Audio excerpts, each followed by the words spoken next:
Salut à tous et bienvenue dans ce nouveau décryptage de Réfractatu.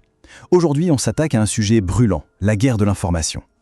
Dans le chaos ambiant des fausses nouvelles, comment les experts font-ils pour s'y retrouver et pour riposter? Eh bien, ils ont un outil pour ça, le framework Disarm. Mais la vraie question c'est, est-ce que c'est vraiment un bouclier pour nous protéger ou est-ce que c'est pas plutôt le mode d'emploi parfait pour ceux qui veulent nous manipuler? Vous savez, avec cette avalanche de désinformation qu'on se prend tous les jours, on a vite fait de se sentir complètement paumé, non? Entre les fausses nouvelles, les opérations d'influence, c'est un vrai labyrinthe, fait exprès pour qu'on s'y perde. Alors la grande question, c'est est-ce qu'il n'existerait pas une sorte de plan, une carte de ce foutu labyrinthe, un moyen de visualiser, avec précision, les stratégies de ceux qui cherchent à jouer avec nos esprits? Eh bien, figurez-vous que oui, il y a quelque chose. Ça s'appelle le framework Disarm. Pour faire simple, imaginez ça comme une sorte de langue commune, un dictionnaire que tous les experts peuvent utiliser pour décrire, analyser et surtout partager les infos sur les campagnes de manipulation.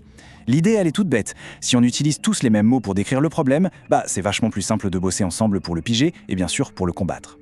Et attention, on ne parle pas d'un truc de chercheur dans son coin. Comme vous le voyez, Disarm, c'est un outil de terrain qui est déjà utilisé par des acteurs de premier plan. Chez nous, en France, par exemple, on a Viginumum, c'est un peu les gendarmes du numérique contre les ingérences étrangères. Eh bien, ils l'utilisent. Des ONG comme Alliance for Europe s'en servent pour former leurs analystes. Et le truc cool, c'est que c'est pas figé, c'est un projet open source. Donc il y a toute une communauté d'experts dans le monde qui bossent dessus pour l'améliorer en permanence. Alors là, accrochez-vous, parce que le plus fascinant, c'est de savoir d'où ça vient. Ce truc-là, il n'est pas né dans une fac de sociaux, une école de journalisme. Non, il vient tout droit de la cybersécurité. En fait, il est directement inspiré d'un autre outil très connu dans ce milieu, le framework MITRE-ATK, qui sert à cartographier les méthodes des hackers. En gros, Disarm, c'est la même recette, mais au lieu de s'intéresser aux virus qui attaquent nos ordis, il s'intéresse aux mensonges qui attaquent nos cerveaux.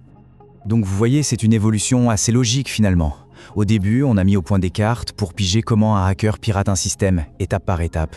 Et puis on s'est rendu compte que, les manipulateurs, ils suivent un peu le même genre de plan. Du coup, on a juste adapté le concept. On est passé de la protection des machines à la tentative de protéger les esprits. Bon, concrètement, comment ça se présente ce truc? Alors, imaginez une grande grille. Tout en haut, on a les phases. Ça, c'est les grandes étapes, quoi. La préparation de la campagne, sa diffusion, etc. En dessous, pour chaque phase, on a les tactiques, c'est-à-dire les buts que l'attaquant veut atteindre, genre se fabriquer une fausse crédibilité. Et enfin, pour chaque tactique, on a les techniques. Et là, c'est du super concret, genre piquer l'identité d'un média connu ou bien lancer une armée de trolls. Voilà. En fait, avec ça, les analystes, c'est comme s'ils avaient la grammaire complète de la manipulation. Le dico, la syntaxe, tout. Ils peuvent décortiquer n'importe quelle campagne avec une précision quasi chirurgicale. Ok, maintenant on arrive au cœur du problème. Pour arrêter un attaquant, il faut d'abord apprendre à penser comme lui. Et c'est là que ça coince.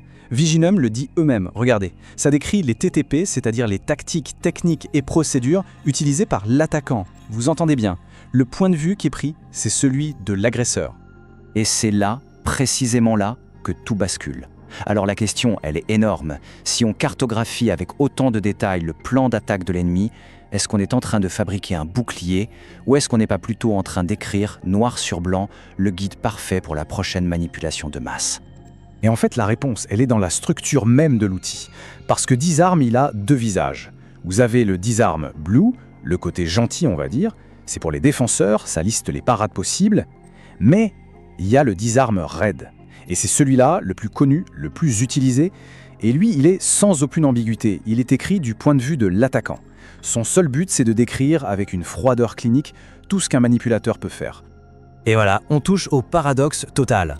En créant la carte parfaite pour que les gentils comprennent et les méchants, on donne aussi aux futurs méchants le meilleur guide possible pour monter leur coup. Chaque technique qu'on détaille pour apprendre à s'en défendre devient une leçon pour celui qui voudrait l'utiliser demain. Franchement, les implications, ça donne le vertige.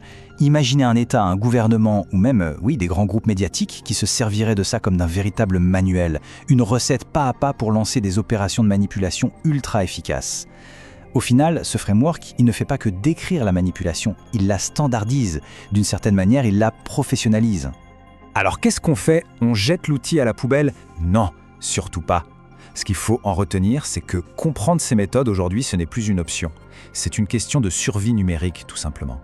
C'est un peu comme à la guerre. Connaître les tactiques de l'ennemi, ça a toujours été la base de la défense.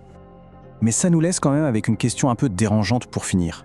Est-ce que le fait de connaître par cœur le manuel de l'attaquant nous rend vraiment plus forts? Ou est-ce que ça ne fait que pousser les manipulateurs, y compris ceux qui sont censés nous informer et nous protéger, à devenir encore plus malins, encore plus sophistiqués? La question, elle reste ouverte. Voilà pour ce décryptage, j'espère que ça vous a éclairé. Si ce genre d'analyse vous plaît, le meilleur moyen de nous soutenir, c'est de vous abonner à Réfractactu et puis d'activer la petite cloche pour ne rien rater. Chaque soutien compte énormément pour qu'on puisse continuer. Merci à tous et je vous dis à très bientôt pour un prochain décryptage.